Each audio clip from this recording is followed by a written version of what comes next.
mela ne ngie ke grade 4 ane ngie ke mutual ga sign gwa mo focus de long apal fwan kan ngai ngwane e pedri tia pal fwan e ped re poiran pal poiran te ga ngwan ti yan ga men yam yene mutual ga personal hygiene re ita ga du jin ran bi jindi la ram wanka lak jindi la ram le miem ka gwet bi jindi la ram la tooth jindi la ram la poak jindi la ram la ribka la ka lir ka bi jindi la ram clean ray leke kan ray ta ga dam dom bi jini wich ray polo fwan rewda han agent tet ko bi di la tet wich tet ko bi di lak no siang mi shodo el chon be tet ko bi lak ka ngath ke bi lak ka sabun tet ko bi di la tet clean di odien mi chwal ka ministerial agent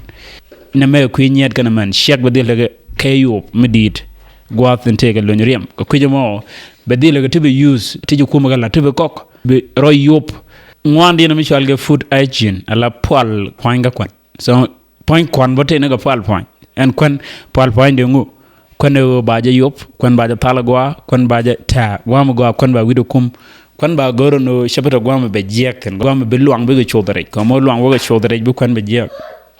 so gan ngwanati ka ngwandi yanga pal point ran rankel karyang wa ryang shi ryang yone karo taryang point eten taryang kwagne ryang yone teten taryang pella teten taryang mari teten goyre mari teten kan tungwan ryang chada ka dup tungwan pal point ran ekel me la ryang ran won mi chalge Steve Job ram kel ne dir yang wi mon longo ja kel mi dit chelat se daga billion dial but me se daga joy me daga cancer me je pal point yang polo point ja take dew je telong me dara pal point dara jakaja pal point yang kel mi dit santi kwak tungwan ci yesu chelat kon luk shogo waraw ja tungwan sa galat kui dora me riang so pal point do very important along rate so tit pal point go kan do beti pal point we tit ka personal hygiene be ne to go legu bi top yer ka dian brodo lak bi gor brodo yop waga pal point ko ken inshallah bi tegdo banad gay ko bi tegdo ba go along gore bita ray pal point ni siang ka jang nyin ko kwako ko clean ni siang bi ne ko jang clean ko lu jang clean everything ala ba clean ray ta do te diale cha ngi gena wal wat chicken chublo kugula pay chublo de re didada ka jan tawo mo tawo ne ni rew kan puaga shanga diodien shu ko chwa walwak anu chagwa anu dara maran ko dara rama careless ramaran ko dara rama shuma clean re ta gada